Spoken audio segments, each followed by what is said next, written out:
이미 네네. 이 방송을 보고 계신 분들은 어느 정도 이제 세법 세법 정도면, 개정이 네. 어떻게 됐다는 건 알고 계실 거고, 뭐 잘 아시다시피 내년 22년도 1월 1일부터 기타 소득으로 과세되는 걸로 개정안이 이제 확정이 됐고, 시행령 이제 소득세 시행령이 이제 발표가 됐기 때문에 그 내용은 아마 다 알고 계실 거라고 제가 봐요. 기준을 조금 요약해서 조금 정리해 주신다면. 이제 개정된 시행령에는 기타 소득으로 이제 분류해서 기타 소득으로 이제 신고하게 되어 있고, 또 이제 많은 분들이 궁금해하는, 그러면 기타 소득이라고 하는 거는 내가 얼핏 들어보니까 종합소득세 합산과세 대상이다. 네. 그래서 내가 지금 직장을 다니고 있는데 내가 고액연봉자고, 네. 내가 부업도 하고 있어서 무슨 프리랜서 용역도 이제 하고 있고, 뭐 등등등 뭐 사업소득도 있고 근로소득도 있고 이런 사람인데, 여기다 비트코인 양도한 양도와 관련된 기타 소득도 과세가 되면은 내 종합소득세 세율은 굉장히 이제 고세율로 매겨지는 게 아니냐, 이제 이런 걱정들을 이제 많이 하셨었거든요. 근데 이제 기타 소득으로 분류됨에 따라서 종합소득세 누진세율이 적용되는 건 아니고요. 원래는 기타 소득도 300만 원이 넘으면은 종합소득세 합산 과세가 되게끔 이제 되어 있었는데, 기타 소득 중에서도 얘는 이제 분리과세 된다고 법의 시행령이 이제 발표가 됐어요. 1,000만 원을 벌었다. 그러면 좀 계산을 좀 할 수 있는 방법이 있을까요? 내가 어느 정도를 내야 하는지. 1,000만 원이라고 하시면은 지금 개정세법에 나와 있는데, 그 발생한 소득 중에서 250만큼은 공제를 해준다고 보시면 되세요. 근데 이게 조금 웃긴 게 양도소득하고 비슷해요. 양도소득 같은 경우에도 기본 공제가 1년에 250이거든요. 네. 그래서 지금 저희 가상화폐 같은 경우에 기타 소득으로 분리과세하는데 250만 원 공제해주는 부분은 양도소득하고 굉장히 좀 닮아 있어요. 그래서 벌어들인 소득 중에 250만 원만큼은 세금을 매기지 않겠다. 그럼 1,000만 원을 내가 벌었다라고 가정한다면 1,000만 원에서 250만 원을 제외한 750만 원에 대해서만 20% 세율로 세금을 내시면 된다라고 보시면 됩니다. 세금 신고 자체는 이제 5월에 같이 하시는 걸로 되어 있어요. 그래서 5월에 하는 신고면 이게 종합소득이 아니냐고 이제 생각하시는 분들, 혼동하시는 분들이 있는데, 이제 5월에 이제 신고하는 이유는 원천 징수를 하지 않기 때문이에요. 원천 징수를 하게 되면은 정산이라는 걸 이제 거쳐야 되는데, 아마 그 부분이 이제 쉽지가 않기 때문에 5월에 그냥 알아서 이제 자신 신고하는 걸로 이렇게 이제 되어 있는 것 같습니다. 5월에 한다라고 해도 2022년도 5월이 아닙니다. 22년도부터 과세기 때문에 실제로는 23년도 5월에 소득세 신고가 처음 이제 발생된다라고 보시면 될 것 같아요. 그러니까 국내 거래소는 국세청 입장에서 바라보기가 쉬운데 해외 거래소는 사실 좀 어렵잖아요. 네, 맞아요. 그럼 해외 거래소에서만 거래를 하면 좀 이렇게 탈세나 그 부분이 사실 가능한가? 되게 모호한 부분인데, 일단 첫 번째로 말씀드릴 수 있는 거는 해외 거래소들 중에서 국세청이 이제 요구를 했을 때 거래 내역을 줄 수 있는 데들이 얼마나 있을까? 그럼 공조가 될 수 있는 그 거래소가 얼마나 될 수 있을까가 사실 의문이고요. 네. 이렇게 포착이 안 되고 요즘 또 유행하고 있는 OTC 거래라고 장외 장외 거래라고 있는데, 이제 OTC 이제 그런 플랫폼을 통해서 사실 P2P를 하는 경우도 굉장히 많거든요. 근데 이제 사람 대 사람으로 이제 거래를 하는 거예요. 그렇게 주고받는 경우도 있는데, 그런 포착이 안 되지 않느냐라고 이제 하실 수도 있는데, 결국은 이 양도 차익이 굉장히 커요. 제가 양도 차익이 한 3억 정도 돼요. 근데 제가 지금 뭔가 집을 사고 싶어요. 네. 그러면은 이 3억으로 집을 그냥 샀어요. 아무 생각 없이. 그럼 과세당국에서 그러죠. 너는 뭔가 벌어들인 소득은 없는데 어떻게 3억짜리 집을 샀냐라고 할 수 있어요.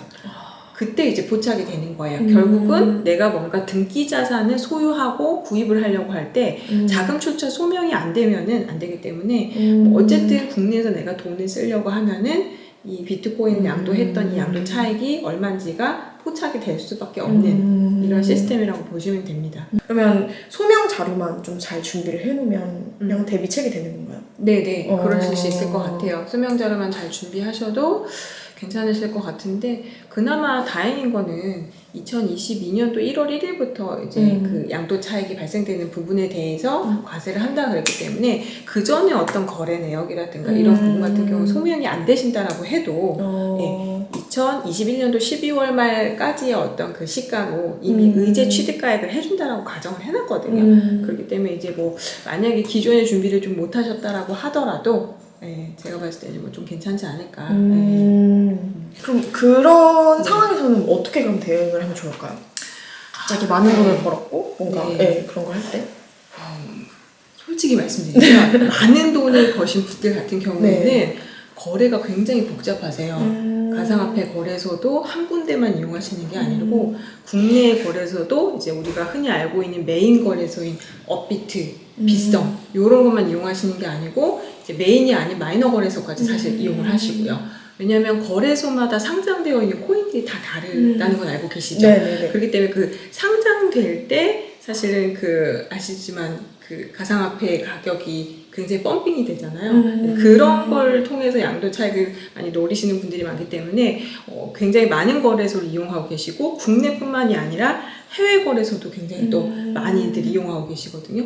이렇기 때문에 이분들이 이 거래 내역을 다 추려가지고 내가 이러한 거래들을 통해서 국내외에서 빈번하게 벌어들인 이런 소득으로 내가 이 집을 마련한 거다라고 사실상 자금 출처 설명하는 건 쉬운 일이 아니에요. 그래서 이게 단순하게 이 가상화폐 관련된 자금 출처 소명이란 어떤 세법적인 어떤 그런 소명이 힘든 부분이 아니고 어떻게 보면 기술적인 게 힘든 거예요.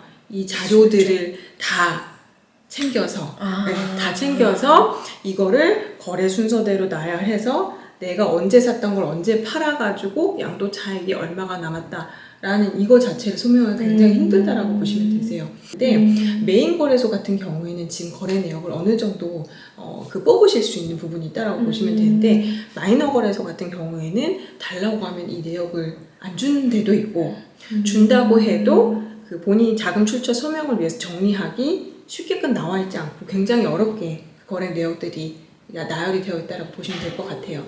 그럼 가격 기준이 과세되는 기준이 샀을 때 기준으로 할 수 있는 건가요? 원래 양도소득세 같은 경우에는 샀을 때 기준으로 가야 돼요. 근데 이게 입법이 안 된 상태였었잖아요. 여태까지는. 그렇죠. 그렇기 때문에 세법 개정안의 요건을 보시면은 사실상 그 2022년도 그러니까 내년 1월 1일 기준으로 1월 1일 기준으로 그 이전에 양도하신 분들한테는 과세를 안 하고요. 1월 1일 이후에 계속 보유하고 계시면서 그 이후에 양도하시는 분들한테는 과세를 해요. 어떻게 보면 계속 보유하고 계신 분들이 오히려 손해일 수도 있잖아요. 왜냐면 예전에 막 비트코인 100만 원일 때 사신 분도 지금 6,700만 원이면 양도 차익이 6,600만 원이 되는 거거든요. 한 개당. 그렇기 때문에 이런 어떤 형평성 문제를 갖다가 제고하기 위해서 지금 2022년도 1월 1일 이후에 양도하시는 분들 같은 경우에는 2022년도 1월 1일 가격을 기준으로 취득가액을 의제를 해줘요. 간주를 해줘요. 그래서 만약에 혹시라도 내년 이제 그냥 기분 좋은 상상이지만 혹시 갖고 계세요? 저는 없습니다. 기분 좋은 상상이지만 내년 22년도 1월 1일자에 비트코인 만약 1억이라고 해볼게요. 원화 기준으로. 그래서 그 원화 기준 1억이라고 가정했을 때 2022년도 1월 2일 날 비트코인 가격이 1억 2천으로 또 2천 상승했다고 한번 가정을 해볼게요.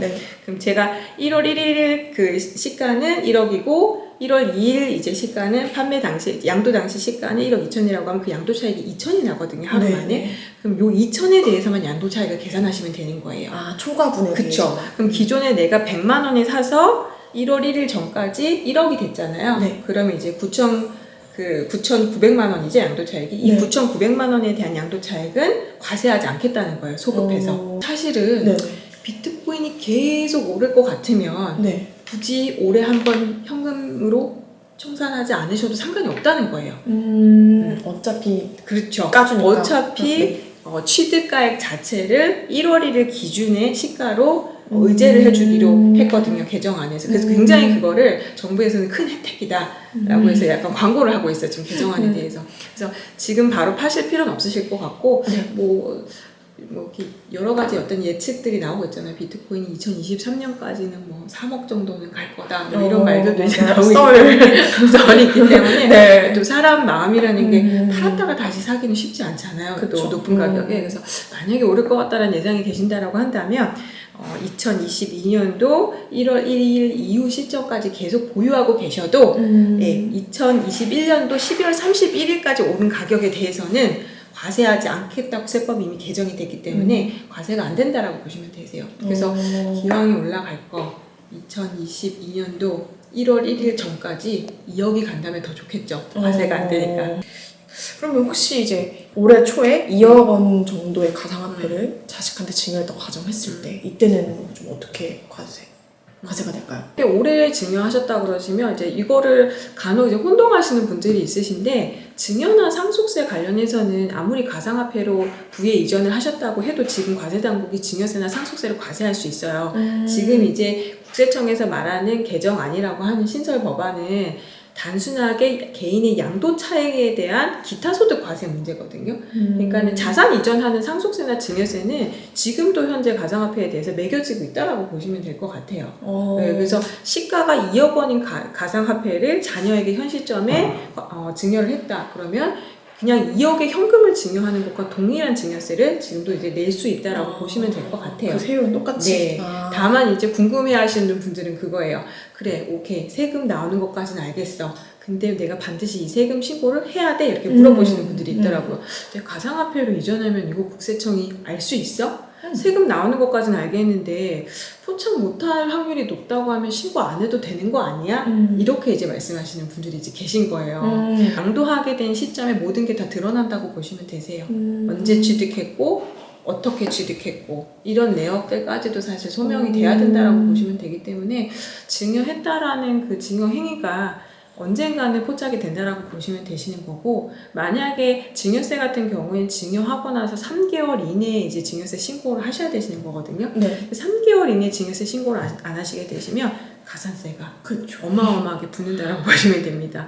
그래서 증여세 신고를 오히려 제가 봤을 때 한 몇 억 정도까지는 코인이 이제 많이 오를 것 같다 그러면 코인을 많이 갖고 계신 자산가 내지는 진짜 자산가 분들 같은 경우에 만약에 비트코인이나 여러 가지 가상화폐 종류를 이제 증여하고 싶다라고 하신다면 어떻게 보면 그냥 지금 현 시점에 그냥 증여세 신고를 하시고 적법하게 증여세 신고를 한 상태에서 증여를 해서 나중에 자녀분이나 뭐 손주, 손녀분들이 이 비트코인이라든가 가상화폐 자산을 양도할 때 오히려 그 양도 신고가 원활하게 진행될 수 있게끔 해주시는 것도 어떻게 보면은 좋은 방법이라고 볼 수 있을 것 같아요.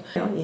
어차피 들킬 수 있기 때문에 네. 미리 잘 네. 소명자료 잘 준비해놓고 네. 잘 내는 거 그게 중요한 포인트가 될 것 같아요. 오히려 내가 번 것만큼 100% 정확하게 신고해서 내시기만 해도 어떻게 보면 이득이신 거예요. 왜냐하면 현재 그 코인 자산가들 같은 경우에는 지금 시스템이 제대로 안 되기 때문에 소명하시고 싶은데 소명을 못 한다라고 다들 그러세요. 내가 너무 하고 싶은데 거래 내역이 정리가 안 돼. 어떡하지? 이러신 분들이 오히려 많으시거든요. 그렇기 때문에 어떻게 보면은 거래 내역만 제대로 추려져도 과세가 부당하게 과세되지 않는 것만으로 해도 어떻게 보면 이런 절세라든가 이런 거 되는 거랑 비슷하다라고 좀 보시면 될 것 같아요. 그래도 그렇게 한번 벌고 내봤으면 좋겠네요. 저도요. 저는 30억을 내도 될 것 같아요.